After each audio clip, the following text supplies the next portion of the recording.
اور اپنی رقم Royal Bank of Scotland 123 Bishop Gate Street میں جمع کرا دی۔ جلد ہی اسے احساس ہوا کہ چونکہ اسے کم از کم 2 سال لندن میں رہنا ہے، اس لیے ہوٹل میں رہنا مہنگا پڑے گا۔ اگر کوئی اچھی فیملی مل جائے جو اسے بطور مہمان رکھنے پر آمادہ ہو، یعنی پینگ گیسٹ، تو اخراجات کہیں کم ہو سکتے ہیں۔ اس نے روزانہ کے اخبارات میں چھپنے والے مختصر اشتہارات کا جائزہ لیا اور چند ایسے پتے نوٹ کیے جنہوں نے مہمان رکھنے کی رضامندی ظاہر کی۔ کئی گھروں کا جائزہ لینے کے بعد آخرکار اس نے مسز ایف ای پیجڈر کے گھر 35 رسل روڈ کیزڈنگٹن میں رہنے کا فیصلہ کیا، جو اب کے شاندار اولمپیا بلڈنگ کے بالکل سامنے واقع تھا۔ یہ عمارت 1892 کے بعد تعمیر ہوئی تھی۔ یہ آج بھی لندن کے ایک معقول رہائشی علاقے میں واقع ہے، جہاں سے ریلوے لائنوں کا جال دکھائی دیتا ہے اور جو کینزنگٹن کے مرکزی علاقے میں آتا ہے۔ لیکن 1890 کی دہائی میں یہ یقیناً لندن کے مقبول رہائشی علاقوں میں شمار ہوتا ہوگا۔ لندن کاؤنٹی کونسل نے کچھ برس پہلے اس عمارت پر ایک تختی نصب کی جس پر لکھا ہے قائد اعظم محمد علی جناح، جو 1948 سے 1876 تک زندہ رہے، بانی پاکستان، 1895 میں یہاں مقیم رہے۔ اس کا جستجو سے بھرپور ذہن اس موقع سے فائدہ اٹھانے کا خواہاں تھا جب برطانوی لبرلزم کا جذبہ لوگوں کے اذہان پر گہرا اثر ڈال رہا تھا۔ اس نے انگریزوں کی ایک خاص عادت اپنا لی، صبح اٹھتے ہی اخبار پڑھنا اور ناشتہ مکمل ہونے سے پہلے اسے ختم کرنا۔ وہ برطانیہ کے ان عظیم رہنماؤں کی فتوحات کو تحسین سے پڑھتا جو سیاسی منظرنامے پر چھائے ہوئے تھے، اور ان کی پارلیمنٹ کے اندر اور باہر کی تقاریر کو عوام عقیدت سے پڑھتے تھے۔ جہاں بھی وہ جاتا، گفتگو کا مرکز انہی رہنماؤں کے تازہ ترین بیانات ہوتے جنہیں لوگ اپنے دور کا رہبر اور تاریخ کا معمار سمجھتے تھے۔ لیکن وہ خود صبح سے شام تک گراہمز کے دفتر میں معمول کی تھکا دینے والی مشقت میں دبا ہوا تھا، اور اس محنت، صبر اور وفاداری کا آخری انعام شاید یہی ہوتا کہ وہ اپنے والد کے کاروبار میں شامل ہو جاتا اور اسے پہلے سے زیادہ کامیاب بنا دیتا۔ مگر اسے یہ انجام بے حد تنگ دائرے والا اور معمولی سا محسوس ہوا۔ ہاں، دولت زندگی میں ضروری تھی، لیکن صرف دولت کے لیے جینا اور خود تک محدود رہنے والا کیریئر اسے متاثر نہ کر سکا۔ وہ ایک رہنما بننا چاہتا تھا، اپنی قوم کی بھلائی کے لیے کوئی بڑا کام کرنا چاہتا تھا۔ جب یہ سوچ اس کے دل میں شک پیدا کرنے لگی کہ کیا وہ درست پیشہ اپنا رہا ہے، تو اس نے معاصر اور ماضی کے برطانوی رہنماؤں کی زندگیاں پڑھنا شروع کی اور ان پر غور کرنا شروع کیا۔ اسے معلوم ہوا کہ ان میں سے کئی نے قانون کی تعلیم حاصل کی تھی اور یہی تعلیم ان کے عوامی کردار میں ان کے کام آئی تھی۔ اب وہ 2 راستوں کے درمیان جھولنے لگا، یا تو گراہمز میں تربیت جاری رکھے یا پھر ان امتحانات کی تیاری کرے جنہیں پاس کر کے لندن کے کسی انز میں داخلہ لے کر بیرسٹر بنا جا سکتا تھا۔ ویسے لندن کے 4 قدیم قانونی ادارے ہیں جنہیں انز آف کورٹ کہا جاتا ہے۔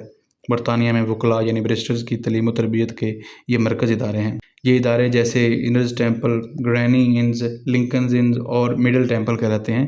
یہاں سے تربیت حاصل کرنا بیرسٹر بننے کے لیے ضروری سمجھا جاتا ہے۔ محمد علی نے کہا کہ مجھے فیصلہ کرنے میں زیادہ دیر نہ لگی کہ مجھے بار کی تیاری کرنی چاہیے۔ خوش قسمتی سے یہ وہ آخری سال تھا جب محض لٹل گو نامی امتحان پاس کر کے داخلہ لیا جا سکتا تھا۔ اگلے سال قواعد بدلنے والے تھے اور پھر بار کے لیے مزید 2 سال درکار ہوتے۔ چنانچہ اس نے گراہمز کی تربیت چھوڑ دی اور لٹل گو پاس کرنے کے لیے سخت محنت سے پڑھائی شروع کر دی۔ اس میں کوئی شک نہیں کہ یہ ان کی زندگی کا سب سے اہم اور فیصلہ کن قدم تھا، ایک ایسا فیصلہ جس نے ان کی زندگی کا پورا راستہ بدل دیا۔ ان کے نوجوان ذہن میں اپنے وطن کی عوامی زندگی میں ایک باعزت مقام حاصل کرنے کی لگن کی چنگاری بھڑک چکی تھی، اور اسی مقصد کے لیے انہوں نے اپنی تمام توانائی اور وقت وقف کر دیا۔ ان کی شخصیت میں مکمل تبدیلی آ چکی تھی اور وہ کتابوں سے چمٹ کر بیٹھ گئے۔ ان کی محنت رنگ لائی اور انہوں نے لٹل گو امتحان کامیابی سے پاس کر لیا اور لنکنز ان میں داخلہ لیا۔ جب انہوں نے مجھے لنکنز ان کا انتخاب کرنے کی وجہ بتائی تو کہا، یہ ان دنوں کی بات ہے جب میں لٹل گو کی تیاری میں مصروف تھا۔ میں پرعزم تھا کہ پاس ہو جاؤں گا، بلکہ یوں کہوں کہ مجھے یقین تھا کہ پاس ہو جاؤں گا۔ میں نے سوچا کہ لندن کی مختلف انز دیکھوں اور وہاں کے طلبہ سے جا کے ملوں تاکہ پہلے سے فیصلہ کر سکوں کہ داخلہ کہاں لینا ہے۔ میری تحقیق اور بات چیت سے میں نے کسی اور ان کو چننے کا ارادہ کیا تھا، لیکن پھر میں نے لنکنز ان کے مرکزی دروازے پر دنیا کے عظیم قانون سازوں کے ناموں میں ہمارے عظیم پیغمبر کا نام کندہ دیکھا۔ چنانچہ میں نے قسم سی کھا لی کہ اگر لٹل گو میں کامیاب ہو گیا تو لنکنز ان میں ہی داخلہ لوں گا۔ میرے پاس آج بھی ان کی 1892 سے 1896 کے درمیان کی بینک پاس بک موجود ہے جس پر انہوں نے خود اپنے ہاتھ سے اپنا نام لکھا، محمد علی جناح بھائی۔ اس Royal Bank of Scotland کے پاس بک میں ایک اندراج ہے جو بتاتا ہے کہ 7 جون 1895 کو انہوں نے لنکنز ان کو 138.19 پاؤنڈ کا چیک داخلہ فیس کے طور پر دیا تھا۔ اس طرح وہ صرف 17 برس کی عمر میں بار کی تعلیم حاصل کر رہے تھے۔